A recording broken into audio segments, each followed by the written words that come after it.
యోహాను సువార్త 12వ అధ్యాయం 23-24 వచనాలు చదువుకుందాం.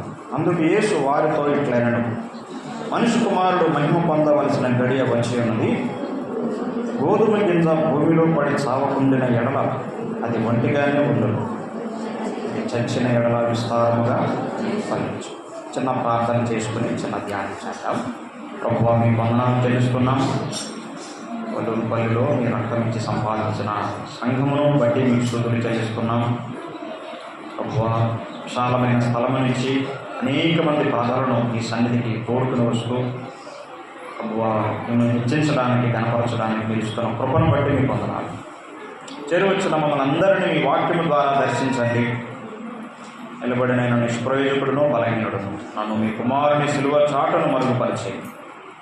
ఆలకించే మా అందరికీ ఏ మాటలు అవసరమో ఆ మాటలు మీ గ్రంథములో నుంచి మీ ఆత్మ ద్వారా మాకు బోధించుమని మా విమోచకుడు రక్షకుడైన క్రీస్తు యేసు నామములో సహాయం కొరకు ప్రార్థించుచున్నాము తండ్రి, ఆమేన్.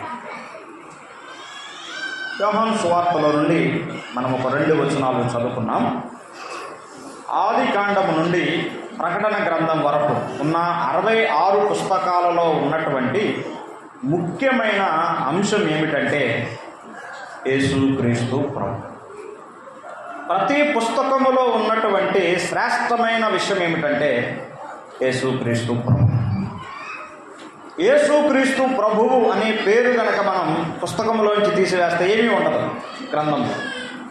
అంత ప్రాముఖ్యమైన వాడు మన ప్రభు.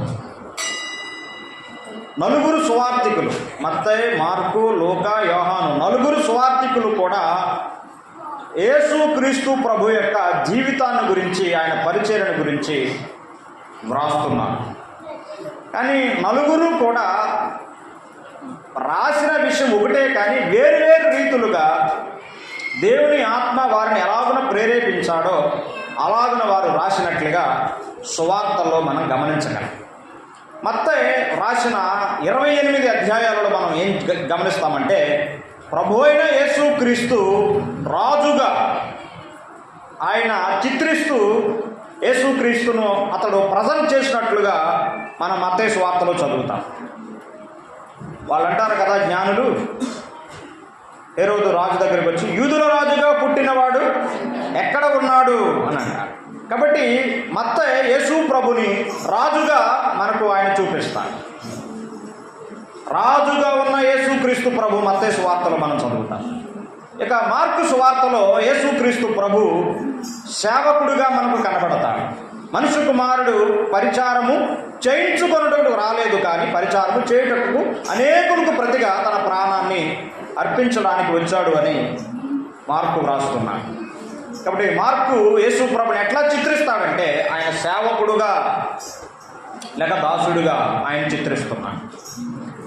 లూకా తన సువార్తలో యేసు ప్రభుని ఎట్లా చూపిస్తాడంటే ఆయన మనుష్య కుమారుడుగా చూపిస్తాడు. మనుష్య కుమారుడు యేసు ప్రభు దేవుడు మాత్రమే కాదు, ఆయన మానవుడు అనే విషయాన్ని లూకా తన సువార్తలో ఎక్కువగా ఆయన మానవత్వాన్ని గురించిన విషయాలు లూకా తన సువార్తలో వ్రాసినట్లుగా మనం గమనించగలం.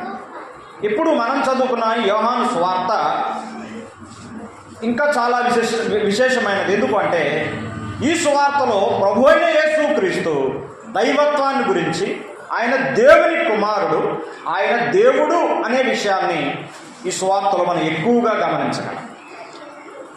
లోకంలో ఒకలాంటి దుర్బోధం ఉన్నది. అదేమిటంటే సంఘాలలో అదేమిటంటే యేసుక్రీస్తు ప్రభు మానవుడు మాత్రమే, ఆయన దేవుడు కాదు అని ఆయన దైవత్వాన్ని తగ్గించి మాట్లాడేవారు ఉన్నారు.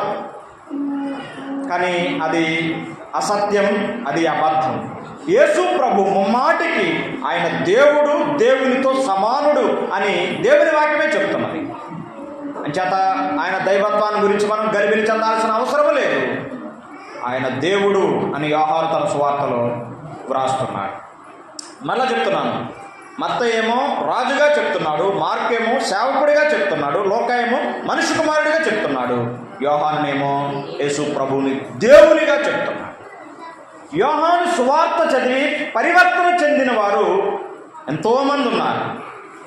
ఆ సువార్తలో ఉన్న తప్పులు పట్టుకోవాలని ప్రయత్నించి తమ తప్పులు తెలుసుకొని మార్పు చెందిన వారు, రక్షించబడిన వారు ఎంతోమంది ఉన్నారని భక్తులు చెప్తున్నారు. కాబట్టి యోహాను సువార్త జీవితాలను ప్రభావితం చేసేది, జీవితాలను మార్పు చేసేదని అనేకుల సాక్ష్యాల ద్వారా కూడా మనం గమనించగలం. ఈ సువార్తలో 12వ అధ్యాయంలో 23, 24 వచనాల్లో 2 వచనాలు మనం చదువుకున్నాం. ఆ పైన జరిగిన సంగతి ఏమిటంటే, గ్రీసు దేశస్థులు ప్రభువు దగ్గరికి రావడానికి వచ్చి, ఆయన వద్దకు వచ్చి, ఆయన శిష్యుల వద్దకు వచ్చి, మేము యేసు ప్రభువుని చూడాలనుకుంటున్నాం, ఆయనను చూడగోరుచున్నామని శిష్యులతో చెప్పారు. ఫిలిప్పుతో చెప్పారు. ఫిలిప్ వచ్చి ఆంద్రేతో చెప్పాడు. వీళ్ళిద్దరూ కలిసి వచ్చి ప్రభువుతో చెప్పారు. ఇది అక్కడ జరిగిన విషయం. వారికి మంచి కోరిక ఉన్నది. అదేమిటంటే యేసు ప్రభువుని చూడాలి. అయ్యా వినండి, ప్రతి ఆదివారమున మనం ఎందుకు దేవుని సన్నిధికి వస్తున్నామో తెలుసా? మనలను ప్రేమించిన ప్రభువుని, మనము ఆరాధించే ప్రభువుని చూడాలని మనం ఆయన సన్నిధికి రావాలి. ఆయన గుణలక్షణాలను, ఆయన ఔన్నత్యాన్ని, ఆయన గ్రంథములో నుండి ఆయనను చూడాలి అనే కోరికతో, తృష్ణతో ఆయన సన్నిధికి రావాలి. అలా వచ్చిన ప్రతి ఒక్కరు తప్పకుండా తృప్తిపరచబడి వెళతారు, ఆయన కనుగొని వెళతారు, ఆయన్ని చూసే ఖచ్చితంగా వెళతారు. అందుకే వచ్చారు ఆ గ్రీసు దేశస్థులు. అప్పుడు ప్రభు ఈ మాట చెప్పాడు, మనుష్య కుమారుడు మహిమ పొందవలసిన గడియ వచ్చి ఉన్నది అని చెప్పి ఒక గోధుమ గింజ గురించి చెప్తున్నాడు. ఒక గోధుమ గింజ భూమిలో పడి చావకుండిన ఎడల అది ఒంటిగానే ఉంటుంది, కానీ అది చస్తే విస్తారంగా ఫలిస్తుంది అని ప్రభు యొక్క మరణము, ఆయన పునరుద్ధానము, ఈ 2 అంశాలు ఆయన చెప్తున్నాడు. ఆయన మరణించడం ద్వారా, ఆయన పునరుద్ధానుడట ద్వారా అనేకులు ఆయన విశ్వాసం నుంచి మరణించిన వారు కూడా తిరిగి లేస్తారు అని ఒక సత్యాన్ని ఆయన మర్మయుక్తంగా తన శిష్యులకు ఆయన ఈ విషయాన్ని చెప్తున్నాడు. క్రైస్తవ చరిత్రలో అత్యంత ప్రాముఖ్యమైన ఒక ఘట్టం ఏంటంటే పునరుద్ధానం, రిజరక్షన్ అంటారు కదా, పునరుద్ధానం. లోకములున్న ఇతరులకి మనకి ఉన్న అత్యంత తేడా ఏంటంటే అదే. ఇతర నమ్మకాలకు మన నమ్మకానికి ఉన్న తేడా ఉంటే, మనము నమ్మిన దేవుడు, మనం ఆరాధించే దేవుడు పునరుద్ధానుడు, మరణించిన వాడే కానీ మరణించి తిరిగి లేచాడని దేవుని వాక్యం స్పష్టంగా చెప్తున్నది. కాబట్టి మనం ఆరాధించే ప్రభు మృతుడు కాదు, సమాధిలో ఉన్నవాడు కాదు, సిలువలో ఉన్నవాడు కూడా కాదు. ఆయన మరణించి సమాధి చేయబడి పునరుద్ధానుడై తిరిగి లేచి సజీవుడిగా ఉన్నాడు అని దేవుని వాక్యాన్ని ఆధారంగా మనం నమ్ముతున్నాం. కాబట్టి ఉదయకాలం మనం ప్రభుని ఆరాధించాం. అందుకే ఆయన సజీవుడు, ఆయన మన మధ్యలో ఉన్నాడు. నేటికి ఆయన సజీవుడిగా ఉండి మన మధ్యలో ఆయన సంచరిస్తున్నాడని మనం గమనించగలుగుతున్నాం. అయితే ప్రభువైన యేసుక్రీస్తు పునరుద్ధానుడైన తర్వాత ఆయన కొన్ని కార్యాలు చేశారు. పునరుద్ధానం ద్వారా కొన్ని కార్యాలు జరిగినట్లుగా లేఖనాల్లో మనం గమనించగలం. ఒకసారి కొరింథీ మొదటి పత్రిక రండి, 15వ అధ్యాయానికి రండి. అక్కడ పునరుద్ధానాన్ని గురించిన కొన్ని విషయాలు మనం గమనించగలుగుతాం. బైబిల్ అంతటిలో 66 పుస్తకాలలో ఎన్నో అధ్యాయాలు ఉన్నాయి. ఈ అధ్యాయాలలో కొన్ని ప్రాముఖ్యమైన అధ్యాయాలు ఉన్నాయి. అంటే ప్రతి అధ్యాయం ముఖ్యమైనదే, కానీ ఒక్కొక్క అధ్యాయంలో అవసరమైన ప్రాముఖ్యమైన అంశాన్ని ఆ భక్తులు మనకి అర్థమయ్యే రీతిలో వచనాలుగా, అధ్యాయాలుగా విభజించి మనకి ఇచ్చారు. అందులో ఒక ప్రాముఖ్యమైన అధ్యాయం ఏంటంటే కొరింథీ మొదటి పత్రిక 15వ అధ్యాయం. క్రైస్తవ విశ్వాసానికి వెన్నుముక వంటిది పునరుద్ధానం. అది లేకపోతే నిలబడదండి. అది లేకపోతే మన నమ్మకం, మన ప్రార్థన, మన నిరీక్షణ అన్నీ కూడా కుప్పకూలిపోతాయి. పునరుద్ధానం అనేది చాలా ప్రాముఖ్యమైనది. అందుకే పౌలు ఏం చెప్తున్నాడో చూడండి, 12వ వచనం చూడండి ఒకసారి. క్రీస్తు మృతుల నుండి లేపబడి ఉన్నాడని ప్రకటించబడుతుండగా మీలో కొందరు ఏమంటున్నారు, మృతుల పునరుద్ధానం లేదు అని ఎట్లా చెప్తున్నారు మీరు? 14వ వచనం, క్రీస్తు లేపబడి ఉండని ఎడల మేము చేయు ప్రకటన వ్యర్థమే, మీ విశ్వాసం వ్యర్థమే. 17వ వచనం, క్రీస్తు లేపబడిన ఎడల మీ విశ్వాసము వ్యర్థమే, మీరింకను మీ పాపములోనే నిలిచి ఉన్నారు.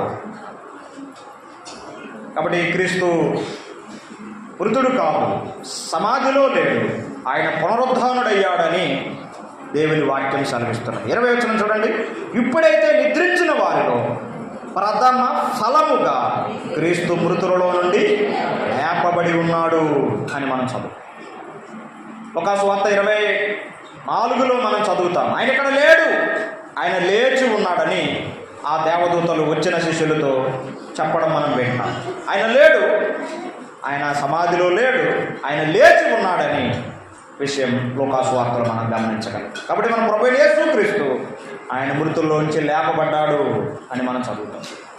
ప్రభువైన యేసుక్రీస్తు పునరుద్ధానానికి ముందు కొన్ని కార్యాలు చేశాడు, పునరుద్ధానానికి తర్వాత చేసిన కొన్ని కార్యాలు మాత్రమే నేను మీతో పంచుకొని నేను ముగిస్తాను. ఒకసారి రండి, ఆయన చేసిన కొన్ని కార్యాలు మీకు జ్ఞాపకం చేయాలని నేను ఆశపడుతున్నాను. యోహాను సువార్త 2వ అధ్యాయానికి రండి. నేను వచనాలు ఎక్కువ చదివించను, కానీ అక్కడ ఉన్న విషయం మాత్రం మీకు జ్ఞాపకం చేస్తాను. యోహాను సువార్త 2వ అధ్యాయంలో ఆయన ఒక కార్యాన్ని చేశాడు. ఏమిటది? కానా పెండ్లి విందులో నీళ్లను ద్రాక్షారసంగా మార్చడం. అమ్మాయ్య వినండి, యేసుక్రీస్తు ప్రభు కొన్ని అద్భుతాలు సూచక క్రియలు చేసినట్లుగా లేఖనాల్లో మనం చదువుతాం. ఒక ప్రశ్న, ప్రైజ్ లేదు, మరి ప్రశ్న మాత్రమే, జవాబు చెప్పిన ప్రైజ్ లేదు. యేసుక్రీస్తు ప్రభు అద్భుతాలు సూచక క్రియలు ఎందుకు చేశారు? నేను 4 కారణాలు చెప్తాను. నంబర్ 1 ఏంటంటే వారికి సహాయం చేయడానికి చేశాడు, వారికి సహాయం చేయడానికి చేశాడు. రెండవది ఏంటంటే వారి సమస్యను పరిష్కరించడానికి చేశాడు, వారికి ఉన్న సమస్యను పరిష్కరించడానికి చేశాడు. నంబర్ 3 ఏంటంటే ఆ కార్యము ద్వారా ఆయన మహిమ పొందడానికి చేశాడు. నేను చెప్పేవన్నీ అక్కడ ఉంటాయి, మనం ఇవన్నీ ధ్యానించాలి, కానీ అంత సమయం చాలా. ఆయన మహిమ కొరకు చేశాడు. 4వ కారణం ఏంటంటే ఆ కార్యము ద్వారా ఆయన ఎందుకు ప్రజల విశ్వాసం ఉంచడానికి చేశాడు. మీకు వచనం చూపిస్తాను చూడండి, 2వ అధ్యాయం 11వ వచనం చూడండి. గలిలయలోని కానాలో యేసు మొదలు సూచక్రియను చేసి అమ్మాయి పట్టుకోండి, తన మహిమను ఆయన మహిమ కొరకు చేస్తాడు.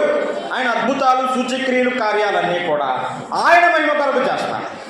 ఇంకా తర్వాత కారణం, అందువలన ఆయన శిష్యులు ఆయన యందు విశ్వాసం ఉంచిరి అని మనం చదువుతున్నాం. కాబట్టి ప్రభు చేసే కార్యాలు ఎందుకు అంటే మనం ఆనందించడం మాత్రమే కాదు, ఆయన మహిమ కొరకు ఆయన యందు మనము విశ్వాసం ఉంచాలి. మరి ప్రభు మన జీవితాలు ఎన్ని కార్యాలు చేస్తున్నాడు, ఎన్ని మేలు చేస్తున్నాడు, ఎన్ని ఉపకారాలు ఆయన ద్వారా మనం పొందుతున్నాం. మరి ఆయన యందు మనం విశ్వాసం ఉంచుతున్నామా? ఆలోచించండి. ఆయన మనకు సహాయం చేస్తున్నాడు, మన సమస్యలు పరిష్కరిస్తున్నాడు, ఆయన మహిమ కొరకు చేస్తున్నాడు. మన నుండి ఆయన ఆశించేది ఏంటో తెలుసా? నేను నీవు ఆయన యందు విశ్వాసం ఉంచాలి. విశ్వాసం ఉంచాలి. దీనికి ఏమైనా ఖర్చు అవుతుందంటారా? ఖర్చుతో కూడుకున్నది కాదు, ఇది ప్రయాసతో కూడుకున్నది కూడా కాదు. ఆయన చేసిన కార్యాన్ని బట్టి, ఆయన మహిమను బట్టి నేను ఆయనను విశ్వాసం ఉంచడమే మన నుండి ఆయన ఆశించేది. యోహాను సువార్తలో కానీ మిగతా కార్యాల్లో కానీ ఈ 4 విషయాలు తరచుగా మనం చూస్తాం. సహాయం చేయుట, పరిష్కరించుట, మహిమ ఆయన మహిమ కొరకు చేయుట, ఆయన యందు విశ్వాసం ఉంచుట కొరకు ఆయన కార్యాలు చేస్తూ వచ్చాడు. నీళ్లను ద్రాక్షారసంగా మార్చాడు కదండి. అక్కడ కొన్ని మార్పులు చూస్తాం. ఒకసారి నాకు చూడండి, అక్కడ కొన్ని మార్పులు చూస్తాం. నీళ్లు ద్రాక్షారసంగా మార్చబడ్డాయి కదండి. రంగు మారింది, మారిందా లేదా? మారింది. రుచి కూడా మారింది, మారిందా? మారింది. ఇంకేం మారుంటాయి? దాని ఖరీదు కూడా మారుతుంది, అంతే కదండి. నీళ్లు ఖరీదు వేరు, ద్రాక్షారసం ఖరీదు వేరు. లీటర్ వాటర్ బాటిల్ ఖరీదు ఎంత? 20 రూపాయలు. మరి లీటర్ ద్రాక్షారసం బాటిల్ ఎంత? దానికన్నా ఖరీదే కదా. ఎట్లాగున కొన్ని మార్పులు జరిగాయి. వినండి, నీటిని ద్రాక్షారసంగా ప్రభు చేయటంలో ఉన్న మరొక ఉద్దేశం ఏంటంటే పాపాత్ముడైన వ్యక్తిని పరిశుద్ధుడుగా యేసు ప్రభు మాత్రమే మార్చగలడు, ఇంకెవరు మార్చరు. ఏ పుస్తకాలు కానీ, లోకం కానీ, చట్టాలు కానీ, న్యాయాలు కానీ ఎవ్వరు మార్చలేదు. యేసు ప్రభు మాత్రమే జీవితాలను పరివర్తన చెందించగలిగిన వాడు. ఇంకెవరు? ఆయన వద్దకు వస్తే మాత్రమే జీవితం మారుతుంది. దీనికి ఎన్ని రీతిలుగా ప్రయత్నించి చూడండి, మార్పు అనేది అసాధ్యం. యేసు ప్రభు మాత్రమే జీవితాలను మార్చగలిగిన వాడు ఆయన. సరే, రెండవది కారణం 4వ అధ్యాయానికి రండి. అక్కడ ఒక ప్రధాని కుమారుణ్ణి బాగు చేసిన సంఘటన మనం చదువుతాం. ఒక ప్రధాని కుమారుణ్ణి, చావడానికి సిద్ధంగా ఉన్నాడు, చావు బతుకులో ఉన్నాడు. అటువంటి కుమారుణ్ణి బాగు చేసినట్లుగా మనం 46 నుండి 54 వచనాల్లో ఆ విషయాన్ని మనం చదువుతాం. ప్రభు చేసిన రెండవ కార్యం ఇది. ఆయన విశ్వాసం ఉంచడం ద్వారా ప్రభు చేసిన ఒక గొప్ప కార్యం ఇది. మూడవది 5వ అధ్యాయంలో 2వ వచనం నుండి 9వ వచనం వరకు కనుక మనం చదివితే, ఆ బెతస్దా కోనేటి వద్ద 38 ఏండ్ల నుండి పడి ఉన్న ఒకడు మనకు కనబడతాడు. స్వస్థత కొరకు, బాగుపడుట కొరకు ఎంతకాలం నుండి వెయిట్ చేస్తున్నాడండి? 38 ఏండ్లను. దేనికోసం అతను అక్కడ కాచుకుని ఉన్నాడు? అక్కడున్న మాట నేను చదువుతాను.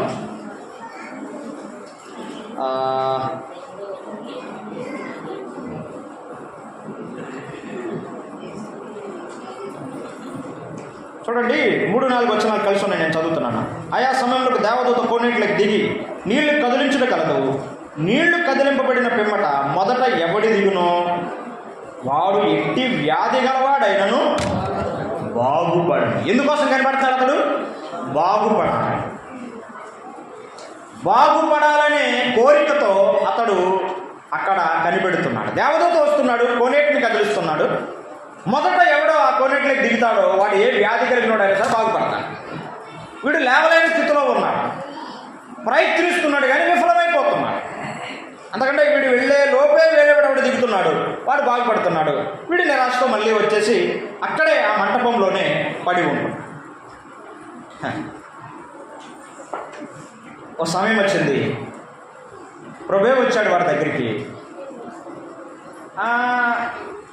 అతనికి బాగుపడాలి, స్వస్థపడాలనే విషయం ప్రభు కూడా తెలుసు. కానీ ప్రభు ప్రశ్న వేశాడు. ఏంటో ప్రశ్న? స్వస్థపడగోరుచున్నావా? బాగుపడాలనే కోరిక ఉందా అని అడిగాడు. అయ్యా, అందుకోసమే కదా ఈ బాబు ఇంతకాలం నుంచి అక్కడ కనిపెడుతుంది.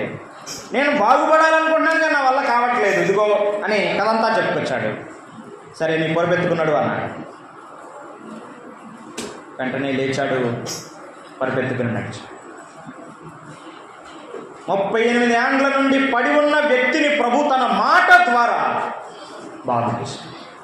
అమ్మా, అయ్యా, మన జీవితాలను బాగు చేసేది ఏంటో తెలుసా? యేసు ప్రభు మాట. ఆయన మనతో మాట్లాడితే మన జీవితాలు బాగుపడతాయి. ఒక ప్రశ్న, ఆయన మనతో మాట్లాడుతున్నాడా? ప్రభు నాతో ఈ దినం మాట్లాడాడు అనే తృప్తితో గృహాలకు పెడుతున్నారా? ఈ ఆదివారం ప్రభు నాతో మాట్లాడాడు, నాకు అర్థమవుతుంది, నాకు అర్థమైంది, ప్రభు ఈరోజు నన్ను దర్శించాడు, నాతో మాట్లాడాడని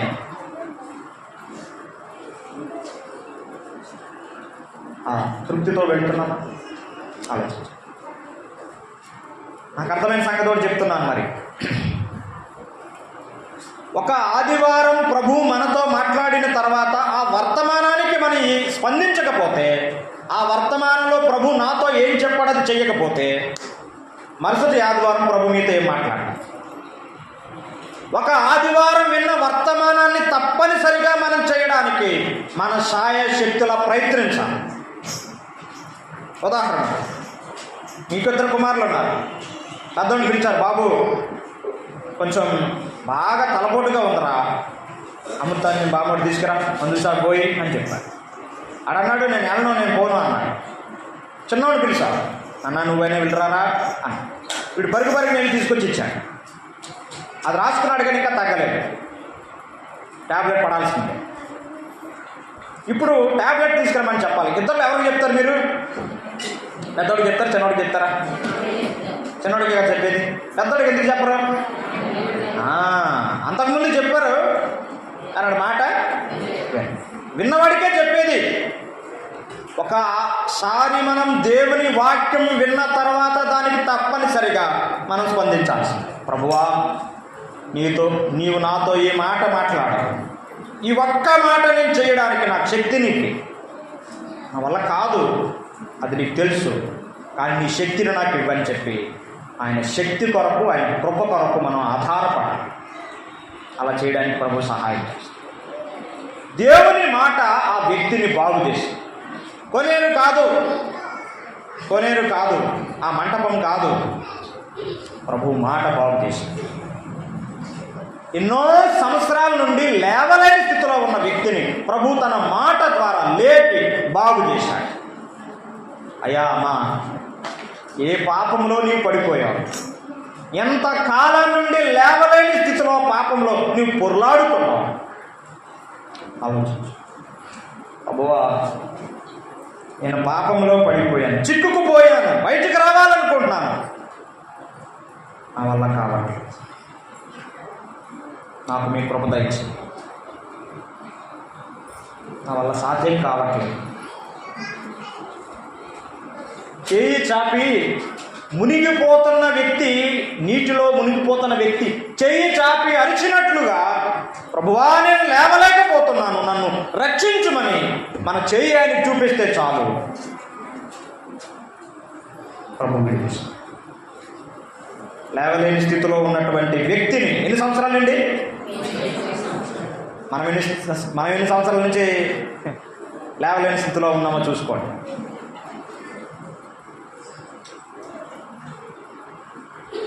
ప్రభు ఆ వ్యక్తిని విడిపించాడు. అది మూడవది. నాలుగవది ఏంటంటే ఆరో అధ్యాయంలో ఉన్నది, 5 రొట్టెలు 2 చేపలు. ప్రభు మాత్రమే మనకు తృప్తినిచ్చేవాడు, చిన్నవాటిని కూడా ఆయన ఆశీర్వదించగలిగిన వాడు అనే సత్యం ఆ 5 రొట్టెలు 2 చేపలు ఆ సూచక క్రియలో, ఆ అద్భుతంలో మనం గమనించాలి. అది నాలుగవది. 5వది 16వ వచనం నుండి 21వ వచనం వరకు ఉన్న భాగంలో శిష్యులు ప్రమాదంలో ఉన్నారు. ప్రభు నీటి మీద, గలిలయ సముద్రం మీద ఆయన నడిచి వచ్చాడు. మన ప్రభు నీటి మీద నడిచినవాడు, శిష్యులను ప్రమాదంలో నుండి కాపాడినవాడు. చెప్పండి, మనం ఎన్నిసార్లు ప్రమాదాల్లో చిక్కుకోలేము. మనకు తెలిసినవి కొన్ని, మనకు తెలియని ప్రమాదాలు ఎన్నో ఉన్నాయి. అవి మనకు తెలీదు. ఆ రోజు ఎలా జరిగి ఉంటే, అక్కడికి వెళ్ళుంటే ఈ ప్రమాదం జరిగేది అని సంగతే మనకు తెలియకపోవచ్చు. కానీ మనకి తెలిసిన తెలియని ప్రమాదాల నుండి ప్రభు ఎన్నిసార్లు మనల్ని కాపాడుతున్నాం. మన ప్రభు మనల్ని కాపాడేవాడు. ఇది 5వది. ఇక 6వది కనుక మనం చూసినట్లయితే 9వ అధ్యాయంలో ఉన్నది. యోహాను సువార్త 9వ అధ్యాయంలో ఒక పుట్టు గ్రుడ్డివాన్ని ప్రభు బాగు చేసినట్లుగా, అతని కన్నులు తెరచినట్లుగా మనం ఆ భాగంలో చదవగలుగుతాం. పుట్టు గ్రుడ్డివాని కన్నులు ప్రభు తెరిచాడు. భూమి పుట్టినది మొదలుకొని అప్పటి వరకు అటువంటి కార్యం ఎప్పుడూ జరగలేదు. ప్రభు పుట్టు గుడ్డివాని కన్నులు ఆయన తెరిచాడు. ఇది 6వది. 7వది మీరు చెప్పండి. ఏమండి, 6 చెప్పాను కదండి, 7వది మీరు చెప్తారా?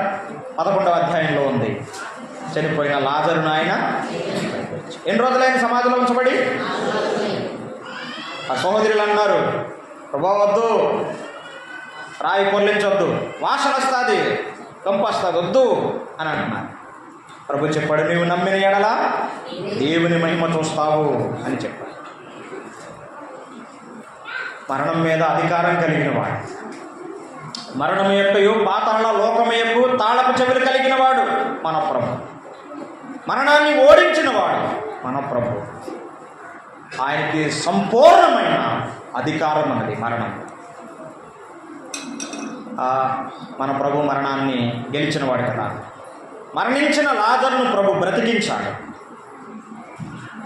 ప్రభు 7 కార్యాలు చేసినట్లుగా యోహాను సువార్తలో చాలా ప్రత్యేకంగా ఉంది. అమ్మాయి వినండి, ఈ 7 కార్యాలు చెప్పే ఒకే ఒక గొప్ప సత్యం ఏంటో తెలుసా? అనుమానం వద్దు, సందేహమేమీ అవసరం లేదు. యేసుక్రీస్తు ప్రభు దేవుడు అని ఈ 7 కార్యాలు స్పష్టంగా మనకి తెలియజేస్తుంది. ఇంకా ఎవరైనా యేసుక్రీస్తు ప్రభువుని మీ ప్రభువుగా, మీ దేవుడిగా మీరు అంగీకరించకపోతే ఈ 7 కార్యాలు మీకు స్పష్టంగా సువార్త చెప్తున్నాయి. యేసు ప్రభు దేవుడు, ఆయన నువ్వు నమ్ము అని నీకు చెప్తుంది. ఆయన పునరుద్ధానుడైన తర్వాత మరొక 7 కార్యాలను చేశాడు. అవి నేను మీకు జ్ఞాపకం చేసి ముగిస్తాను. రండి, యోహాను సువార్త 20వ అధ్యాయానికి రండి. 20వ అధ్యాయం.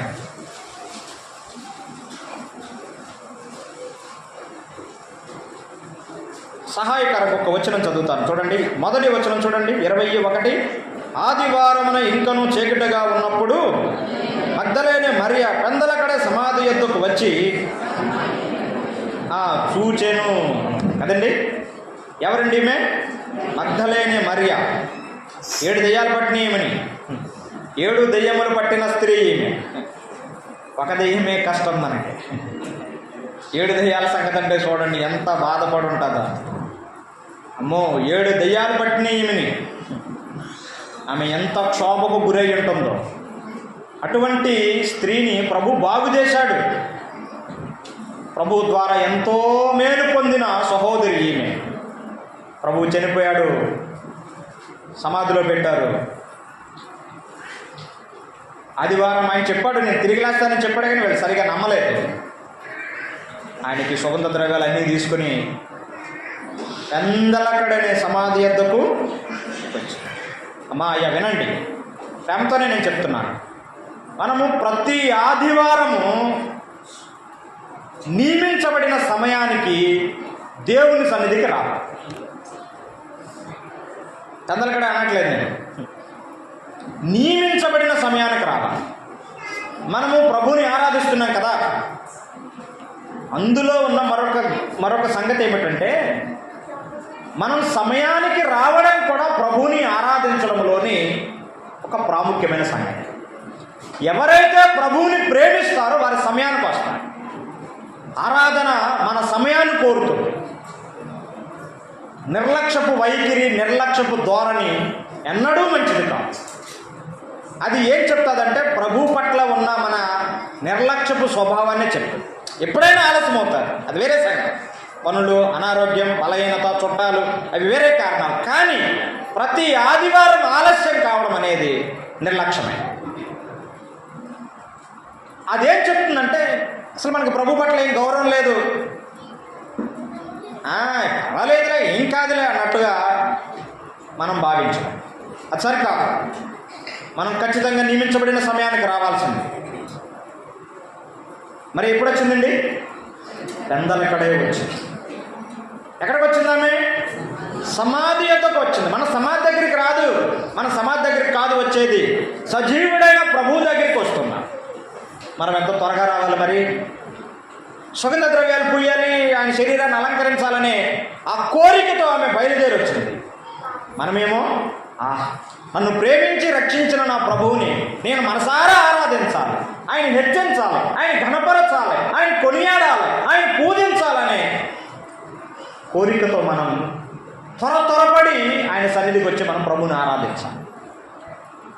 కీర్తనలు పాడుకునే వాళ్ళు పాడుకుంటారులే, రొట్టెలో పాత్రలో పాలు పొందితే సరిపోతుందని ఎన్నడూ అనుకోవద్దు. అసలు అది ఆరాధనే కాదు. మనం పాడే ప్రతి కీర్తన ద్వారా ప్రభువుని మనం ఆరాధించాలి. ఆరాధనలో కీర్తనలు ఒక భాగం, తలంపులు ఒక భాగం, స్తుతులు చెల్లించడం ఒక భాగం, రొట్టెలో పాత్రలో పాలు పొందడం ఒక భాగం, కానుకలు అర్పించడం ఒక భాగం, వర్తమానం ఒక భాగం. ఇవన్నీ కలిపితేనే సంపూర్ణమైన ఆరాధన. రొట్టె పాత్ర మాత్రమే ఆరాధనని ఆలోచన ఉంటే తీసివేయండి. మనం ప్రతి భాగంలో పాలు పొందవలసిందే. సంపూర్ణమైన ఆరాధన ప్రతి ఆదివారం మనం ప్రభువుకి అర్పించాలి. కీర్తనలు పాడేది ఎందుకంటే మనం ప్రజలు రావడానికా? కాదు. కీర్తనలలో ప్రభు ఏమై ఉన్నాడు, ఆయన ఘనపరచడానికి, ఆయన హెచ్చరించడానికి, ఆయన వేళ్ళు తలంచుకోవడానికి, వీటిని జ్ఞాపకము చేసుకుంటూ ప్రభుని మనము కీర్తనలలో స్తుతులు చెల్లించాలి. సమయానికి రావడం మనం అలవాటు చేసుకోవాలి. త్వరపడి రావడం అలవాటు చేసుకోవాలి. మరియా ఏడుస్తుంది. చూడండి 11వ వచనం. అయితే మరియా సమాధి బయట నిలిచి ఏడుస్తుంది. ఎందుకు ఏడుస్తుంది? సమాధి రాయి తొలగించబడి ఉంది, లోపల ప్రభు లేడు. ప్రభు ఏమైపోయాడో, నా ప్రభు ఏమైపోయాడో అని చెప్పి ఆమె ఏడవడం ప్రారంభించింది. ఆమె ఏడుస్తుంది. ఏడ్చి ఆగలేదు, ఏడ్చుచుండెను. ఏడుస్తూనే ఉంది. అక్కడ 2 దేవదూతలు ఉన్నారు. వారు ఆమెతో మాట్లాడుతున్నారు. 13వ వచనం. వారు, అమ్మా ఎందుకు ఏడ్చినారా? ఆమెను దేవదూతలు అడిగారు, ఆమెను ఎందుకు ఏడుస్తున్నావు అమ్మా? ఆ పదం చూడండి అసలు ఎంత బాగుంది. అమ్మా, ఎంత ప్రేమగా జాలిగా ఉన్నదన్నమాట. ఎందుకు ఏడుస్తున్నావు? మనం ఏడ్చేటప్పుడు ప్రభు తన మాటల ద్వారా మనం ఆదరిస్తాడు. ఆయన వాక్యాలు మనకు జ్ఞాపకం చేస్తాడు. మన ఏడ్చేటప్పుడు ఆయన మనతో పాటు కలిసి మన దుఃఖాన్ని ఆయన పాలు పంచుకుంటాడు అనేది ఈ వచనాల్లో మనం గమనించాలి. మా ఎందుకు ఏడుస్తున్నాం? ఈ దుఃఖానికి కారణం ఏంటి? ఈ ఏడుపు కారణం ఏంటి అని ప్రభు దేవదూతలు ఆమెతో మాట్లాడు. మారిందా ఏడుపు? మానలేదు. చెప్పింది, విషయాలు చాలా చెప్పింది. 15వ వచనం చూడండి. ఇప్పుడు ప్రభు మాట్లాడుతున్నాడు. యేసు, అమ్మా ఎందుకు ఏడ్చున్నావు? అదే ప్రశ్న యేసు ప్రభు మాట్లాడుతున్నాడు. ఎందుకు ఏడ్చున్నావు అని ప్రభు ఆమెను, ఎవరిని వెతుకుచున్నావు? ఆమెని ఆమె ప్రభు కూడా మాట్లాడాడు. ఆమె దుఃఖం తొలగిపోయింది. ప్రభు తను తాను బయలుపరుచుకున్నాడు. ఆమెకు తోటమాల అనుకుంది, కానీ అపార్థం చేసుకున్నది. ఆయనను ప్రభు అని గుర్తించలేదు.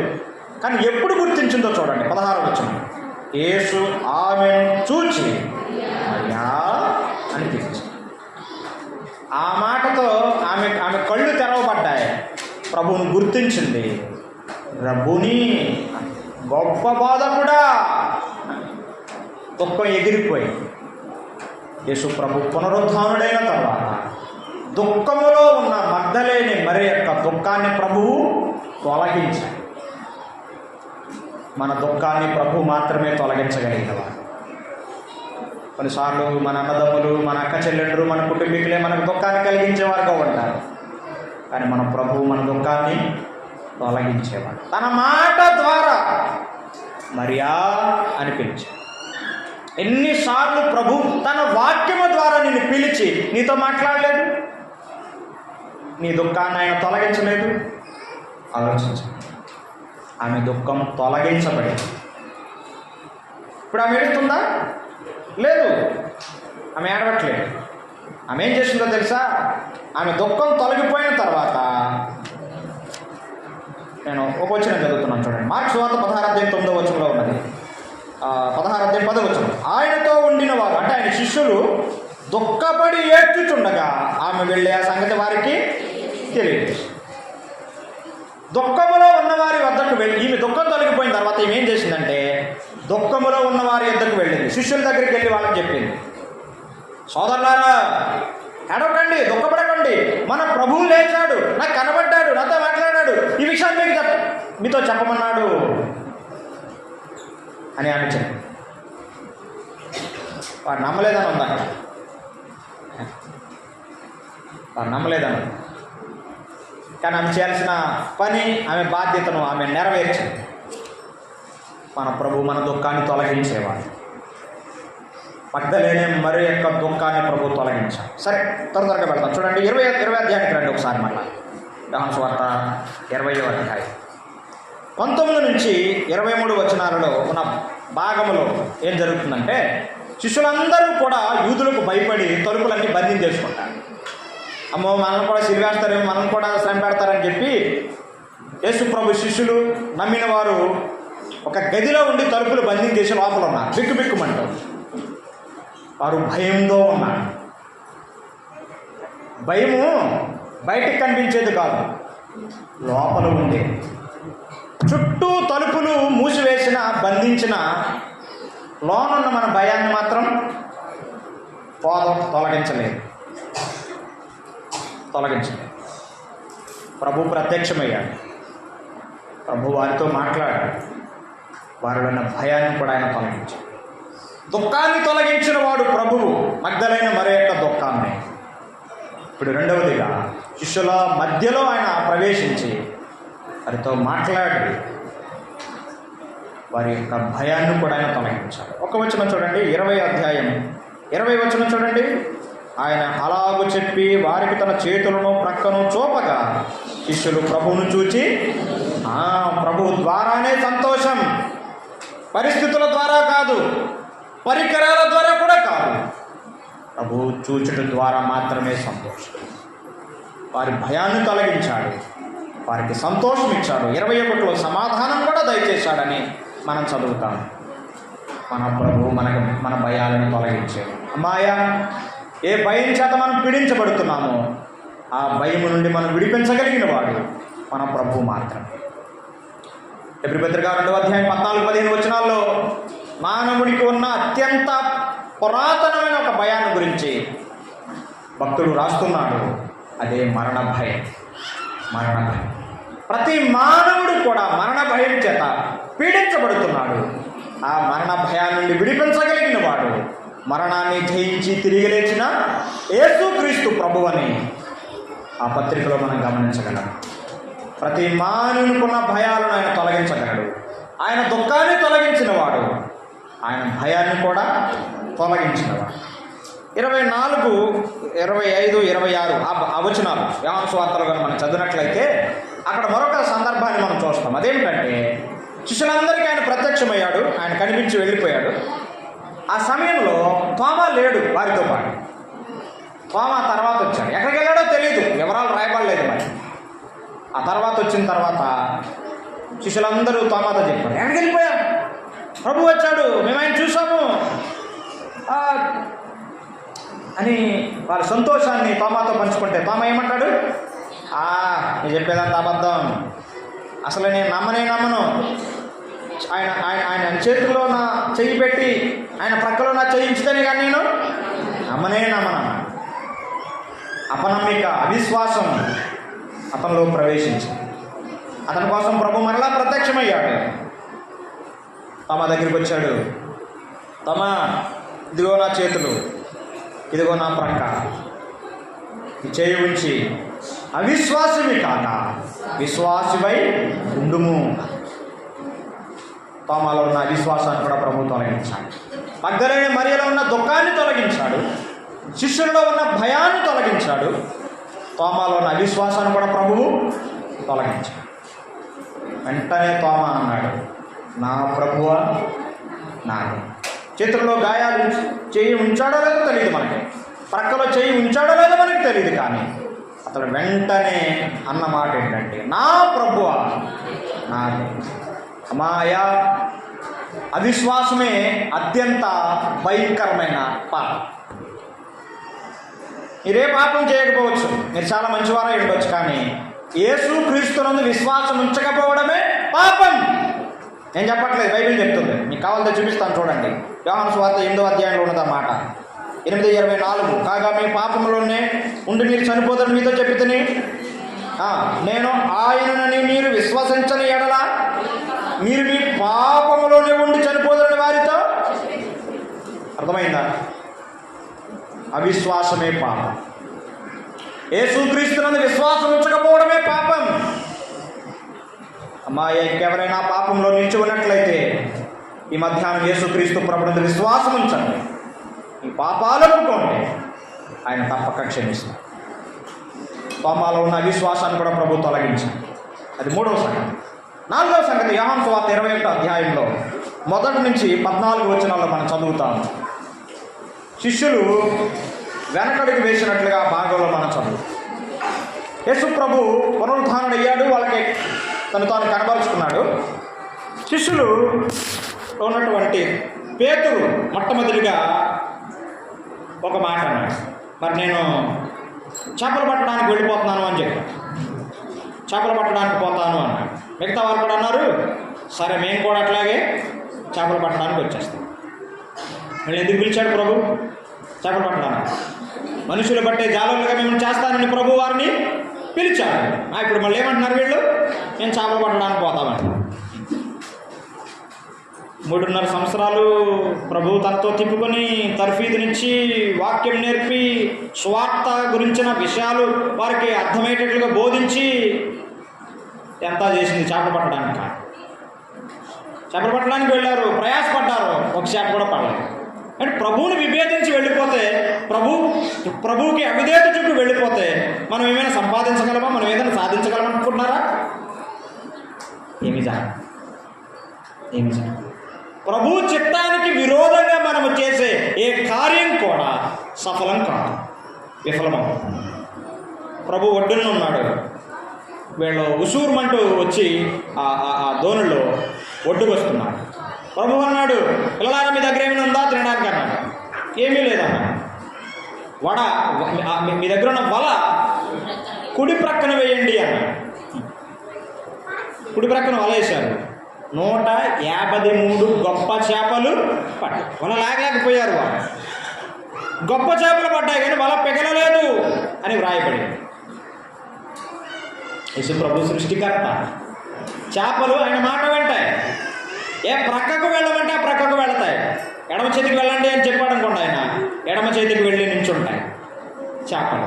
కుడివైపుకి వెళ్ళమని చెప్తే కుడివైపుకి వెళతాయి. వెళ్ళాయి, చేపలు పడ్డాయి. పేతురు పరివర్తన చెందాడు. వాళ్ళు మళ్ళా పునరుద్ధరించబడ్డారు. ప్రభు వారితో మాట్లాడాడు, వారిని హెచ్చరించాడు, వారి విషయాలు మళ్ళా అర్థమయ్యేటట్లు బోధించాడు. ప్రభు మరలా వారిని పునరుద్ధరించాడు. వినండి, మన ప్రభు మనల్ని పునరుద్ధరించేవాడు అనే సత్యం ఆ భాగంలో మనకు కనబడుతుంది.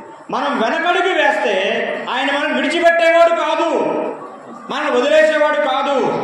తప్పక మరలా ఆయన మనల్ని దర్శిస్తాడు, మళ్ళా మనల్ని పునరుద్ధరిస్తాడు, మనల్ని బాగు చేస్తాడు అనే సత్యం ఆ భాగంలో మనం గమనించగలుగుతాం.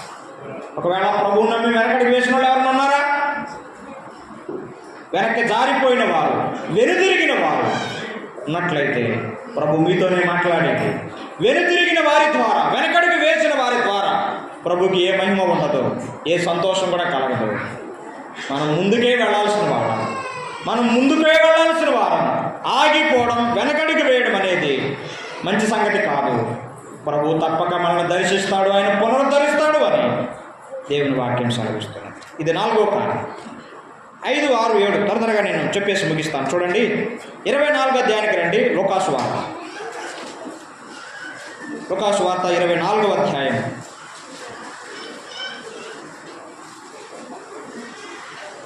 13 నుంచి 35 వచనాలు చదవాలి. నేను చదివించట్లేదు కానీ ఆ భాగమంతట్లో ఉన్న విషయం ఏంటి చెప్తున్నాను అంతే. ఆ భాగమంతట్లో ఉన్న విషయం ఏంటంటే, 2 శిష్యులు అమ్మాయి మార్గంలో నడుచుకుంటూ వెళ్ళిపోతున్నారు. ప్రభు వారితో పాటు కలిసి నడుస్తున్నాడు. ఆ ప్రభు అడుగుతున్నాడు, ఏంటి మాట్లాడుకుంటున్నారు, ఏంటి సంగతులు అంటే, నీకేం తెలియదా, యెరూషలేములో ఉంటున్నావు, ఇట్లా జరిగాయని చెప్పి అనుకుంటున్నారు. ప్రభు కూడా వారితో మాట్లాడాడు కానీ వారు ప్రభువు అని ఆ శిష్యులు గుర్తించలేదు. సాయంకాలం అయిపోతుంది. ఆ 2 శిష్యులు అన్నారు, అయ్యా మీరు చాలా ఆలస్యం అవుతుంది, చీకటి పడుతుంది, ఈ రాత్రి మా ఇంట్లో వద్ద ఉండి విశ్రాంతి తీసుకొని ఉదయమే వెళ్ళండి అని చెప్పి ప్రభువుని వారి ఇంటికి ఆహ్వానించాడు. ప్రభు ఇంట్లోకి వెళ్ళాడు, రొట్టె విరిచాడు, కృతజ్ఞతాస్తుతులు చెల్లించాడు. వెంటనే ఈ శిష్యుల కళ్ళు తెరవబడ్డాయి. ప్రభు అక్కడి నుంచి అదృశ్యుడయ్యాడు. ఆయన పునరుద్ధానుడైన తర్వాత ఆ శిష్యులను ప్రభు దర్శించాడు. ఒక వాటి చదువుతున్నాను చూడండి. 24వ అధ్యాయం 32వ వచనం. వాళ్ళ తర్వాత చెప్పుకున్నారు ఈ మాట.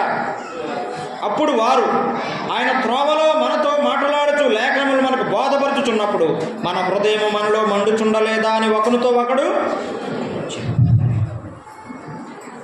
ప్రభు వారి హృదయాలను మండించాడు. పునరుద్ధానుడైన ప్రభు ఏం చేశాడంటే, మరియలో ఉన్న దుఃఖాన్ని తీసేశాడు, శిష్యుల్లో ఉన్న భయాన్ని తొలగించాడు, తోమాలో ఉన్న అవిశ్వాసాన్ని తొలగించాడు. జారిపోయిన శిష్యులను మరలా పునరుద్ధరించాడు.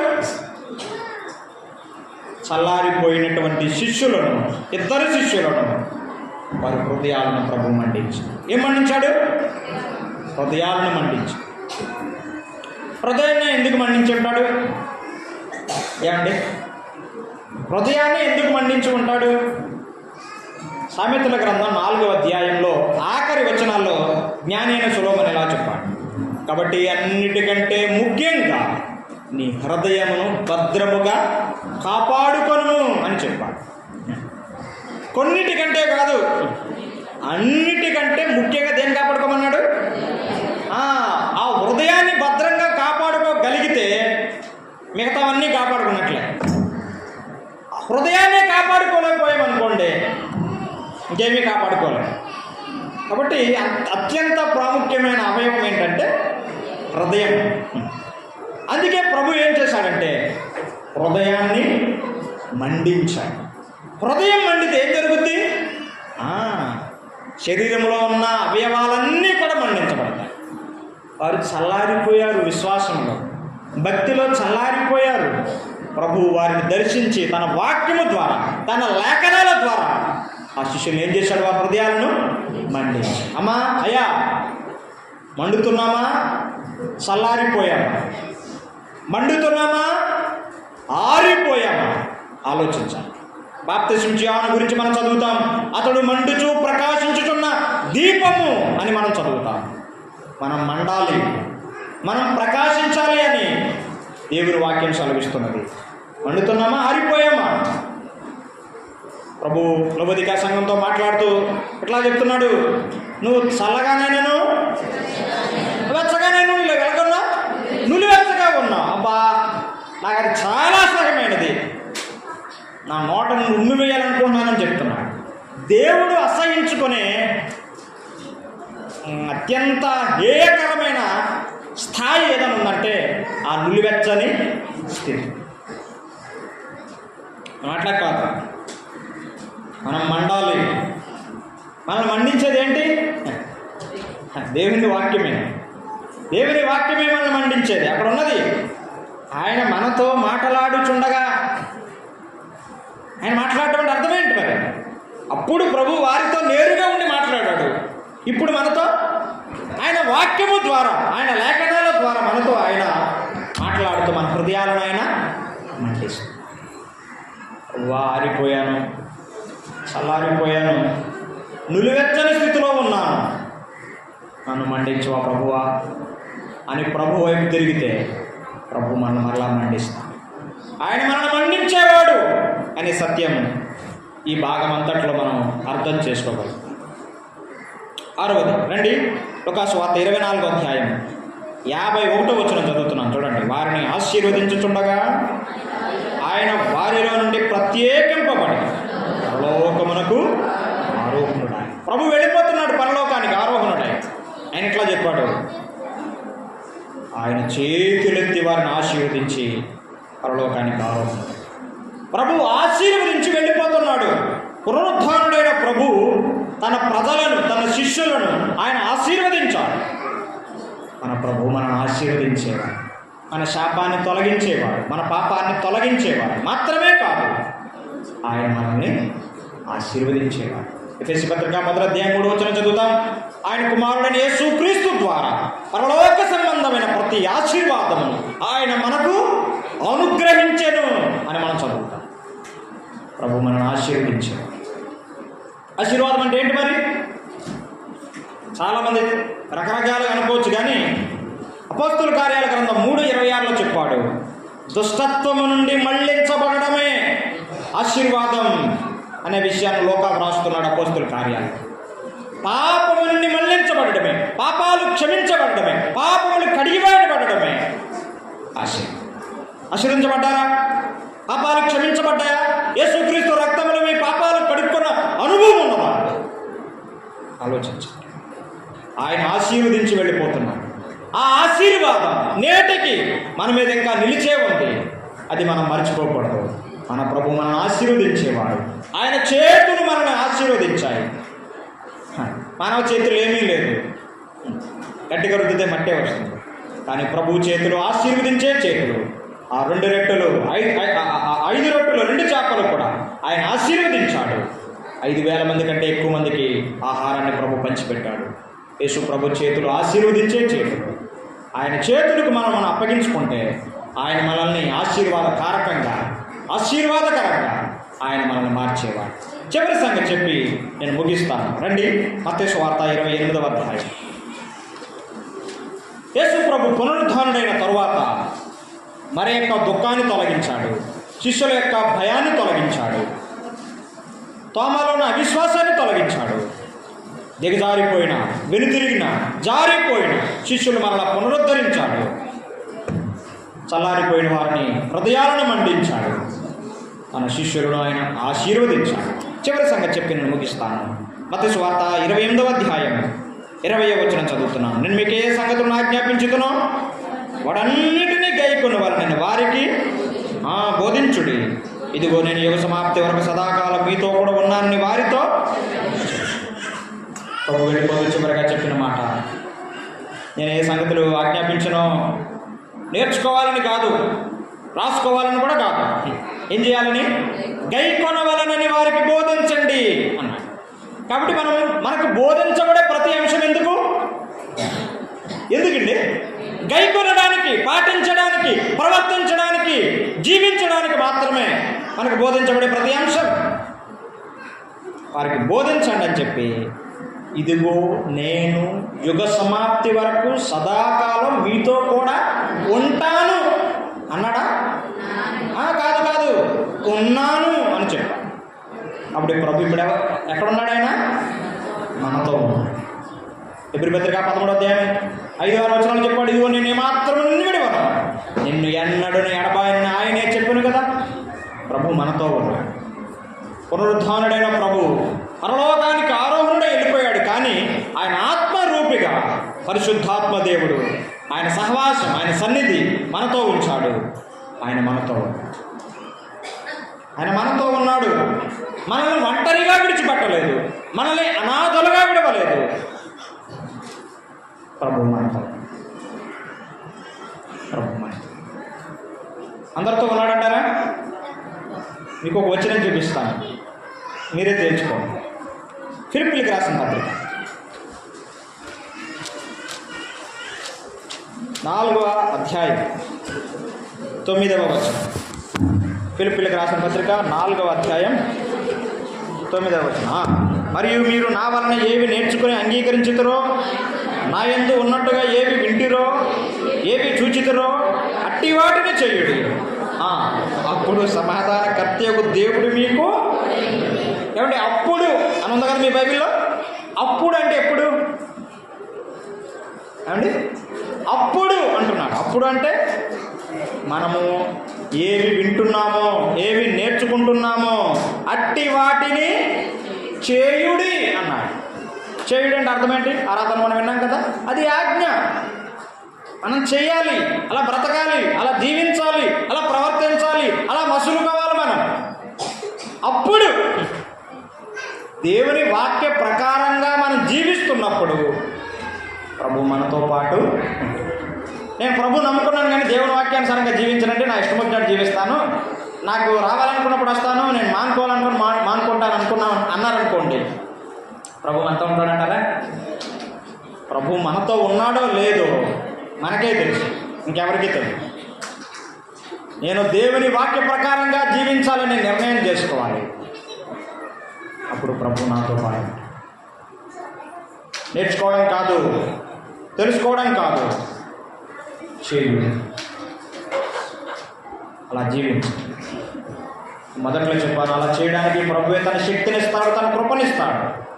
ఆయనకు అప్పగించుకుంటాడు. తలలో వచ్చండి, నేను చిన్న ప్రార్థన చేసి అన్నకు సమయాన్ని అప్పగిస్తాను. ప్రభు ఏమై ఉన్నాడు, ఆయన చేసే కార్యాలు ఏంటో విన్నాం. ప్రభు మరి మనతో ఆయన మాట్లాడుతూ వచ్చాడు. ఆయన మాటలకు మనం ఎలా స్పందిస్తాం, ఏ నిర్ణయం చేసుకుంటాం ఆలోచించాం. ప్రభు యేసుక్రీస్తు మన పాపముల కొరకే సిలువలో చనిపోయాడు. ఆయన తన రక్తమంతా దారబోశాడు. ఆయన రక్తం ద్వారా పాప మానవాళికి క్షమాపణ ఉన్నది, విమోచన ఉన్నది, రక్షణ ఉన్నది, నిత్య జీవం ఉన్నది. తిరస్కరిస్తే నిత్య శిక్ష ఉన్నది. అంగీకరించండి. తోమా చెప్పినట్లుగా, నా ప్రభువా నా ధ్యానం. యేసుక్రీస్తుని ప్రభువుగా దేవునిగా అంగీకరించండి.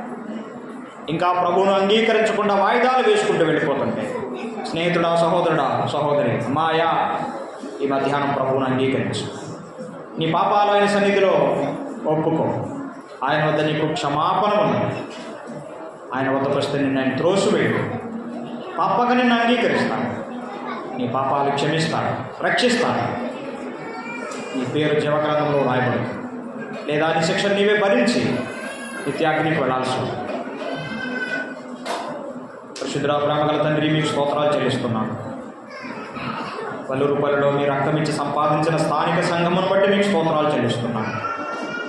ఎంతో మంది ప్రజలు మిమ్మల్ని ప్రేమించి ప్రభువా మీ సన్నిధికి చేరువచ్చారు. మిమ్మల్ని ఆరాధించే అవకాశం ఇచ్చారు. ఎన్నికలైన నాకు కూడా అంత మంచి సహవాసం ఇచ్చారు. ప్రభువా పరిశుద్ధులతో కలిసి మిమ్మల్ని ఆరాధించే భాగ్యమునిచ్చారు. మీకు స్తోత్రాలు. ఇవి విన్న వాక్యం మా అందరి హృదయాల్లో మీరు నీరు కట్టి ఫలింపచేయండి. ప్రతి ఆత్మలో మీ కార్యాన్ని జరిగించండి. మీ వాక్యము ద్వారానే మీరే కార్యం జరిగించి హృదయాలను మండించండి. సంఘాన్ని అభివృద్ధిపరచండి, ఆత్మలో నింపండి, సాక్ష్యాన్ని విస్తరింపచేయండి. మరి సంఘ పెద్దలు, విశ్వాసులు, సహోదరులు, సహోదరులు అందరినీ దీవించండి. అందరం కలిసి మీ సన్నిధిలో ఆనందించే భాగ్యం మాకు అనుగ్రహించినందుకు స్తోత్రములు చెల్లిస్తూ ఈ వాక్యమును ఫలింపచేసి మీరే మహిమ పొందమని యేసుక్రీస్తు ప్రభు నామములో స్తోత్రాలు చెల్లించి ప్రార్థన చేయుచున్నాము తండ్రి.